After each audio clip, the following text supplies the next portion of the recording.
میرے بچوں نے مجھ سے پوچھا کہ پاپا جی یہ بتائیں کہ ہم فلسطین سے محبت کیوں کرتے ہیں۔ آپ کے بچے آپ سے پوچھیں یا نہ پوچھیں، انہیں آپ یہ ضرور بتایا کیجئے کہ ہم فلسطین سے اس لیے محبت کرتے ہیں کہ یہ فلسطین انبیاء علیہم السلام کا مسکن اور سرزمین رہی ہے۔ حضرت ابراہیم علیہ السلام نے فلسطین کی طرف ہجرت فرمائی تھی، اس لیے ہم اسے محبت کرتے ہیں۔ اللہ تبارک و تعالیٰ نے حضرت لوط علیہ السلام کو اس عذاب سے نجات دی تھی جو ان کی قوم پر اسی جگہ پہ نازل ہوا تھا۔ حضرت داؤد علیہ السلام نے اسی سرزمین پر سکونت رکھی اور یہیں اپنا ایک محراب بھی تعمیر کرایا۔ حضرت سلیمان علیہ السلام اسی ملک میں بیٹھ کر ساری دنیا پر حکمرانی فرمایا کرتے تھے۔ چیونٹی کا وہ مشہور قصہ جس میں ایک چیونٹی نے اپنی باقی ساتھیوں سے کہا کہ اے چیونٹیوں اپنے بلوں میں گھس جاؤ، یہیں اس ملک میں واقع اسکلان شہر کی ایک وادی میں پیش آیا تھا جس کا نام بعد میں وادی نمل چیونٹیوں کی وادی رکھ دیا گیا تھا۔ حضرت زکریہ علیہ السلام کا محراب بھی اسی شہر فلسطین میں ہے۔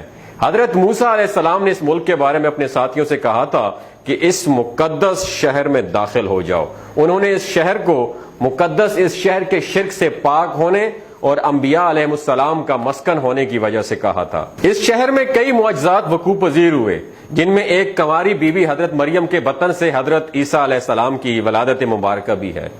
حضرت عیسیٰ علیہ السلام کو جب ان کی قوم نے قتل کرنا چاہا تو اللہ تبارک و تعالیٰ نے انہیں اسی شہر سے آسمان پر اٹھا لیا تھا۔ ولادت کے بعد جب عورت اپنی جسمانی کمزوری کی انتہا پر ہوتی ہے، ایسی حالت میں بی بی مریم کا کھجور کے تنے کو ہلا دینا بھی ایک معجزہ الہی ہے۔ قیامت کی علامات میں سے ایک حضرت عیسیٰ علیہ السلام کا زمین پر واپس تشریف لانا اسی شہر کے مقام پہ سفید مینار کے پاس ہوگا۔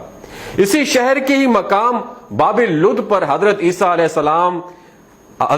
السلام دجال کو قتل کریں گے۔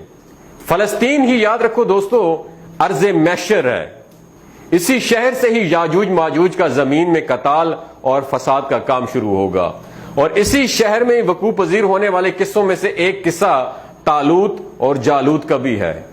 فلسطین کو نماز کی فرضیت کے بعد مسلمانوں کا قبلہ اول ہونے کا اعزاز بھی حاصل ہے۔ ہجرت کے بعد حضرت جبرائیل علیہ السلام دوران نماز ہی حکم ربی سے آقا صلی اللہ علیہ وآلہ وسلم کو مسجد اقصی جو کہ فلسطین میں موجود ہے وہاں سے بیت اللہ شریف کی طرف رخ کر آ گئے تھے۔ جس مسجد میں یہ واقعہ پیش آیا تھا وہ مسجد آج بھی مسجد قبلتین کہلاتی ہے۔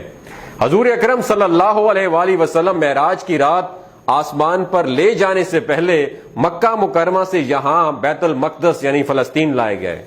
سرکار دو عالم صلی اللہ علیہ وآلہ وسلم کی اقتداء میں انبیاء علیہ السلام نے یہاں مل کر نماز ادا فرمائی، اس لیے اس طرح فلسطین ایک بار پھر سارے انبیاء کا مسکن بن گیا۔ سیدنا ابو ذر رضی اللہ تعالیٰ عنہ کہتے ہیں کہ میں نے رسول اللہ صلی اللہ علیہ وآلہ وسلم سے عرض کیا کہ زمین پر سب سے پہلی مسجد کون سی بنائی گئی؟ تو آپ صلی اللہ علیہ وآلہ وسلم نے فرمایا کہ مسجد الحرام یعنی خانہ کعبہ۔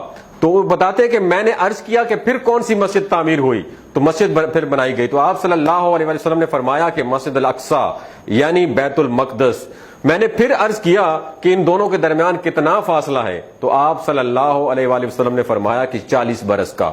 تو جہاں بھی نماز کا وقت پا لے تو وہیں نماز ادا کر لے، بس وہی مسجد ہی ہے۔ وصال حبیبنا صلی اللہ علیہ وآلہ وسلم کے بعد حضرت ابو بکر رضی اللہ تعالی عنہ کو ارتداد کے فتنہ اور دیگر کئی مشکلات سے نمٹنے کے لیے عسکری اور افرادی قوت کی اشد ضرورت کے باوجود بھی ارض شام فلسطین کی طرف آپ صلی اللہ علیہ وسلم کا تیار کردہ لشکر بھیجنا بھی ایک ناقابل فراموش حقیقت ہے۔ اسلام کے سنہری دور عمریہ میں دنیا بھر کی فتوحات کو چھوڑ کر محض فلسطین کی فتح کے لیے خود حضرت عمر کا چل کر جانا اور یہاں پر نماز ادا کرنا اس شہر کی عظمت کو اجاگر کرتا ہے۔ دوسری بار معراج کی رات بروز جمعہ 27 رجب 583 ہجری کو صلاح الدین ایوبی کے ہاتھوں اس شہر کا دوبارہ فتح ہونا بھی ایک نشانی ہے۔ بیت المقدس کا نام قرآن سے پہلے تک ہوا کرتا تھا، قرآن نازل ہوا تو اس کا نام مسجد اقصی رکھا گیا۔ قدس اس شہر کی اس تقدیس کی وجہ سے ہے جو اسے دوسرے شہروں سے ممتاز کرتی ہے۔ اس شہر کے حصول اور اسے رومیوں کے جبر و استبداد سے بچانے کے لیے 5000 سے زیادہ صحابہ کرام رضوان اللہ تعالی اجمعین نے جام شہادت نوش کیا، اور شہادت کا باب آج تک بند نہیں ہوا، سلسلہ ابھی تک چل رہا ہے۔ یہ شہر اسی طرح شہیدوں کا شہر ہے۔ فلسطین کی عظمت کا اندازہ اس بات سے بھی لگایا جا سکتا ہے کہ یہاں پر پڑھی جانے والی ہر نماز کا اجر 500 گنا بڑھ کر دیا جاتا ہے۔